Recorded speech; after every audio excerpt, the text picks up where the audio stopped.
اعوذ باللہ من الشیطان الرجیم بسم اللہ الرحمن الرحیم الحمد للہ والصلاة والسلام علی اہلہا ولعنت اللہ علی آلہا اما بعد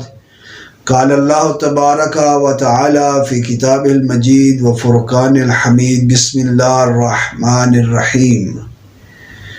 انا انزلناہ فی لیلۃ القدر کہ آج جو ہمارا موضوع ہے وہ موضوع ہے سورہ انا انزلنا یعنی سورہ قدر، جس کے متعلق رحمت للعالمین سید الانبیاء حبیب کبریا جد الحسنین شریفین فرماتے ہیں من قرأ القدر کان لہ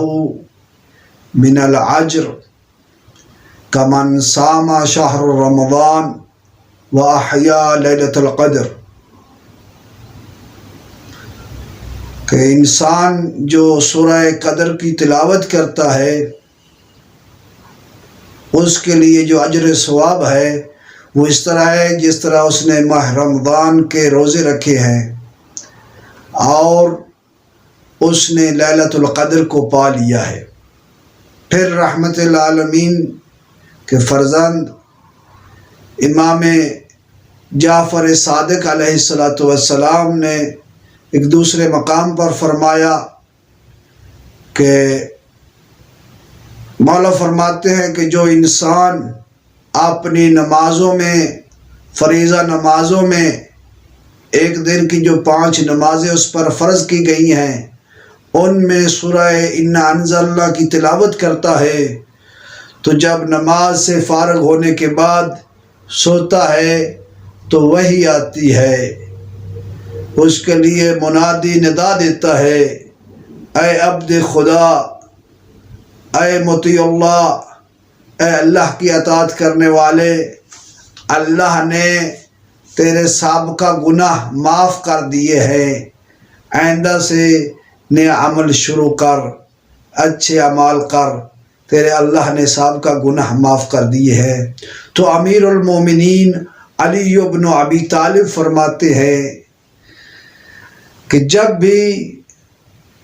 صاحب کتاب صاحب بہار نے اس روایت کو نقل کیا ہے، جب بھی امیر المومنین کسی اپنے شیعہ کو دیکھتے تھے تو فرماتے تھے اللہ اس پر رحم کرے جو سورہ قدر کی تلاوت کرے۔ پھر مولا امیر المومنین سورہ قدر کی فضیلت اس طرح بیان کرتے تھے، مولا فرماتے تھے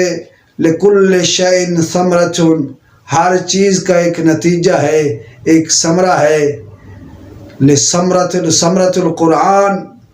انا انزلنا، کہ جو قرآن کا ثمرہ ہے وہ سورہ انا انزلنا ہے، سورہ قدر ہے۔ مولا فرماتے ہیں لِكُلِّ شَيْءٍ كَنْزٌ، کہ ہر شے کے لیے ثروت ہے، مال ہے، کنز ہے۔ وَكَنْزُ الْقُرْآنِ اِنَّا أَنزَلْنَا، جو قرآن کے کنز ہے،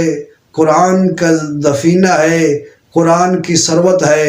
اس کا نام سورہ اِنَّا أَنزَلْنَا ہے۔ مولا نے پھر فرمایا لِكُلِّ شَيْءٍ سَيِّدٌ، کہ ہر شے کے لیے ایک راہبر ہوتا ہے، ایک سردار ہوتا ہے۔ وَسَيِّدُ الْقُرْآنِ اِنَّا أَنزَلْنَا، اور قرآن کے سردار کا نام سورہ انا انزلنا ہے۔ تو کیونکہ آگے والی آیت جو ہے اس میں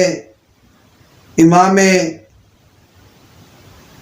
جعفر صادق علیہ السلام نے جب تلاوت کیا تھا تو پڑھا تھا لیلۃ القدر وما ادراک ما لیلۃ القدر، کہ لیلۃ القدر جو ہے جس میں قرآن کو نازل کیا گیا ہے، تمہیں کیا پتا کہ لیلۃ القدر کیا ہے؟ تو مولا فرماتے ہیں کہ وہ میری جدہ امجدہ فاطمہ زہرا سلام اللہ علیہا کی معرفت ہے، جسے میری دادی کی معرفت حاصل ہو گئی، اسے لیلۃ القدر نصیب ہو گئی۔ تو معصوم نے، اللہ نے اس بی بی کے صدقہ میں اس کی فضیلت و عظمت بیان کی ہے۔ تو امیر المومنین نے فرمایا کہ جو انسان چاہتا ہے کہ میں مال حاصل کروں اسے سورۃ انا انزلنا پڑھنی چاہیے، جو چاہتا ہے کہ میں سرداری حاصل کروں تو اسے سورہ انا انزلنا کو پڑھنا چاہیے۔ صاحب خزینۃ الاسرار نے اس میں ایک وظیفہ بیان کیا ہے کہ جو انسان فقیر ہے یا مقروض ہے یا رزق میں تنگ دستی ہے، رزق میں خیر و برکت کے لیے، کاروبار کی بندش کو کھولنے کے لیے، یہ 3 دن کا عمل ہے، لیکن اس سے پہلے کچھ شرطیں ہیں۔ وہ شرط یہ ہے پہلے کہ وہ انسان علیحدگی اختیار کرے تاکہ کوئی اسے مانے نہ ہو، وہ ہمیشہ جو ہے استعداد کو مکمل کرے۔ دوسرا یہ ہے کہ وہ وقت کا خیال کرے کہ جو وقت محدد کرے اسی وقت پر ہر روز اس کی تلاوت کرے، اس عمل کو کرے، عمل کو انجام دے۔ تیسری، تاکہ اس کے لیے ایک مکان مخصوص کرے، جس مقام پر پہلی دفعہ عمل کیا ہے شروع، اسی پر اس کے باقی ایام بھی اس عمل کو کرے۔ چوتھا جو اس کی شرط ہے اس یہ ہے کہ آپ نے پاس کوئی خوشبو، اگربتی، کو عطر وغیرہ لگا کر پھر اس عمل کو انجام دے۔ اور آخری خبر یہ، شرط یہ ہے کہ عشاء کی نماز کے بعد آدھی رات سے پہلے وہی ٹائم مخصوص کرے جس میں اس عمل کو کرنا ہے۔ تو اس کی تعداد کتنی ہے؟ معصوم فرماتے ہیں، بلکہ صاحب کتاب نے یہ فرمایا ہے کہ جو انسان 360 دفعہ اس کو پڑھے، اللہ تعالیٰ فقیر کو غنی کر دیتا ہے، مقروض کا قرض ادا کر دیتا ہے اور اس کے رزق میں برکت دیتا ہے، کاروبار میں وسعت ہوتی ہے۔ لیکن یہ کرنے کے بعد، لیکن اس سے پہلے اور آخر میں درود شریف پڑھنا ہے۔ جو ابتدا میں پڑھنا ہے وہ 110 دفعہ امیر المومنین علی بن ابی طالب کے عدد کے مطابق، یعنی 110 دفعہ پہلے درود پڑھے، اللہم صلی علی محمد وآل محمد، پھر 360 دفعہ سورہ قدر انا انزلنا کی تلاوت کرے، آخر میں 11 دفعہ درود شریف پڑھ کر اللہ کی بارگاہ میں دعا مانگے تو اللہ تعالیٰ اس کی حاجت کو پورا کرے گا اور اس کی رزق میں وسعت دے گا۔ والحمد للہ رب العالمین۔